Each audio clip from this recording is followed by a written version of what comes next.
নমস্কার। আজকের এই ভিডিওতে আমাদের বাংলা রিভিউ কমিউনিটির অভ্র আনপ্লাগড এর অভ্রদার 'ছাওয়া' রিভিউটা নিয়ে আমার কতগুলো মন্তব্য আছে। তিনি সিনেমাটা দেখেছেন, তার কাছে সিনেমাটা সেরকমভাবে ভালো লাগেনি। অন্যান্য অ্যাসপেক্টস যেগুলো আপনার কালার গ্রেডিং বলুন বা টেকনিক্যালি বলুন বা মিউজিক বলুন বা কাস্টিউম ডিজাইন বলুন, এই সমস্ত বিষয়পত্র তার ভালো লেগেছে। কিন্তু গল্পের মধ্যে বা নতুনত্ব বা একঘেয়ে টাইপের বা লাস্টের ওই ৩০-৪০ মিনিট যে একটা ইমোশনাল অ্যাঙ্গেল টানা হয়েছে, এইগুলোর নাকি কোনো যৌক্তিকতা নেই। এই জিনিসটা নাকি পাবলিককে খুব বোর ফিল করায়। তা অভ্রদাকে আজকে এই ভিডিওতে আমাদের ইতিহাসের কিছু তথ্য আমি দেব। দেখো, ইতিহাস আমরা মাধ্যমিক অবধি যেইটুকুনি পড়ে এসেছি শুধুমাত্র শিবাজী মহারাজ সম্পর্কে। শিবাজী মহারাজের ছেলে যে শম্ভুজি মহারাজ, তার যে কর্তৃত্ব, সে কিভাবে ছোটবেলা থেকে কি, কি শিখে এসেছে, তার মধ্যে কি, কি গুণ ছিল, এইগুলো কিন্তু কোনো বইয়ে পাওয়া যায় না। এছাড়া WBCS এর মতো একটা বড় পরীক্ষা, সেখানে যখন হিস্ট্রি একটা সাবজেক্ট থাকে, সেখানেও কিন্তু শিবাজীর কর্তৃত্ব সম্পর্কেই বলা হয়ে থাকে। শম্ভুজি মহারাজের বিষয়টা কিন্তু সেরকমভাবে এক্সপ্লোর করা হয় না, অনেকেই হয়তো জানে না। তা আজকে এই ভিডিওতে কতগুলো ইনফরমেশন আমি তোমাদের সাথে শেয়ার করবো এবং অভ্রদাকেও আমি, যদি অভ্রদা শুনে থাকে ভিডিওটা, তাহলে কিন্তু তুমি অবশ্যই এটা জানিও আমাকে। ফার্স্ট যে পয়েন্টটা, সেটা হচ্ছে মাত্র ১৩ বছর বয়সে কিন্তু শম্ভুজি মহারাজ ১৩খানা ভাষায় পারদর্শী হয়ে গেছিলেন। স্ক্রিনে তোমরা যে ছবিটা দেখতে পাচ্ছ, তোমরা ওখানে দেখতেই পাচ্ছ কোন কোন ভাষা: Sanskrit, regional language, Portuguese, British English, Mughal language, south Indian language, Deccan language.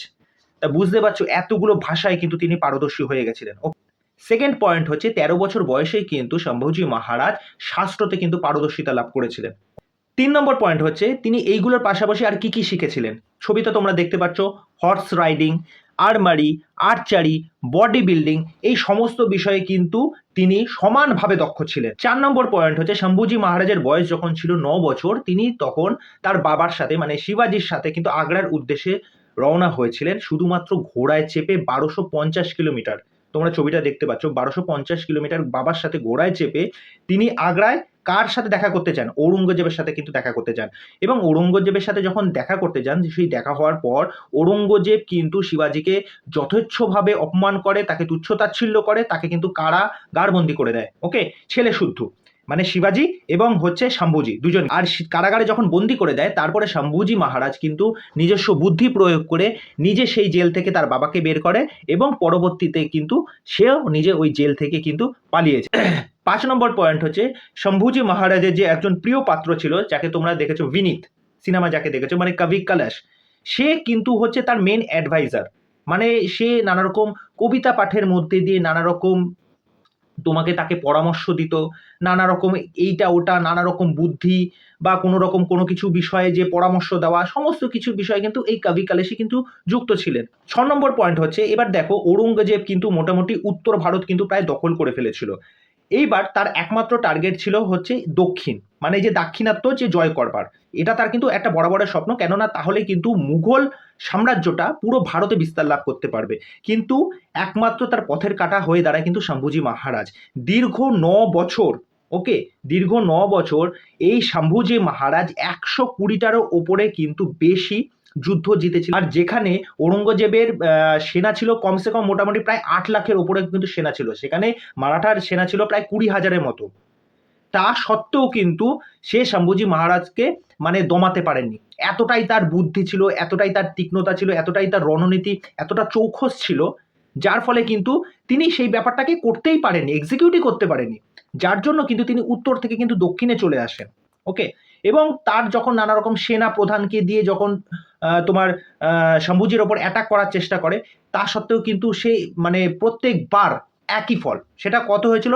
১৬৮০ সালে করেছিল, ১৬৮১ সালে করেছিল, ১৬৮২ সালে অ্যাটাক করেছিল। ওকে? কিন্তু তাও পারেনি। ১৬৮১ সালে তো শিবাজিরই মৃত্যু হয়ে যায়। গল্পে যেটা দেখানো ছিল যে শম্ভুজির যে দুটো শালা ছিল, ওকে? তারা তো মেন ধোঁকাটা দিয়েছিল। তারা এই যে ভেতরে গুপ্ত রাস্তাটা তারা তাদেরকে জানিয়ে দেয়। যেখানে ৮ লাখ সৈন্য নিয়ে ঔরঙ্গজেব শম্ভুজিকে দমাতে পারছিল না, সেখানে যখন তারা ওই গোপন রাস্তাটা জেনে ফেলে, ওই যে রাত্রিবেলায় যখন অ্যাটাকটা করলো, ২০০০ সৈন্য নিয়ে কিন্তু অ্যাটাক করলো। তখন তাদের হাতে অস্ত্র-ফস্ত্র কিছুই ছিল না। তোমরা সিনেমায় সেই পোরশনটা দেখেছো যেখানে ভিকি কৌশল সেই লাফিয়ে একা পুরো যুদ্ধ করছে, ইয়ে করছে, তাই না? তা ওই জায়গাটাই। এরপর পরের পয়েন্টে চলে আসি, যখন এই কবি কলশ আর হচ্ছে ছত্রপতি সম্ভাজি মহারাজ, তাদের দুজনকে যখন বন্দি করা হলো, বন্দি করার পর তাদের উপর কি কি অত্যাচার করা হয়েছিল। অ্যাকচুয়ালি ইতিহাসে যেটা আছে, যেটা শোনা যায় যে তাদেরকে উটের উপরে চাপানো হয়েছিল উল্টো করে, তারপরে পুরো সমস্ত জায়গায় তাদেরকে ঘোরানো হয়, তারপরে তাদেরকে জেলবন্দি করা হয়, জেলবন্দি করে তাদের নাওয়া খাওয়া সমস্ত কিছু বন্ধ করে দেওয়া হয়। একটার পর একটা, এই যে নখের আঙ্গুল তোমরা ছবিতে দেখতে পাচ্ছ, এই নখের আঙ্গুল তুলে নেওয়া হয়। তারপরে হচ্ছে তোমার এক একটা পায়ের আঙ্গুল কেটে ফেলা হয়, গায়ের চামড়া তুলে ফেলা হয়, তারপরে চোখের মধ্যে ওই গরম শিক দিয়ে ঢোকানো হয়, তোমরা ছবিটা দেখতেই পাচ্ছ। এই রকম ভাবে কিন্তু তাদের উপর অত্যাচার করা হয়, ঠিক আছে, যেটা কিন্তু সিনেমায় দেখানো হয়েছে, অ্যাকচুয়ালি যেটা হয়েছে। আর লাস্টে যেটা দেখানো হয়েছিল অ্যাকচুয়াল হিস্ট্রিতে, যে তাদের বডিটাকে কিন্তু কেটে দেওয়া হয়, এক একটা টুকরো টুকরো কেটে দেওয়া হয়।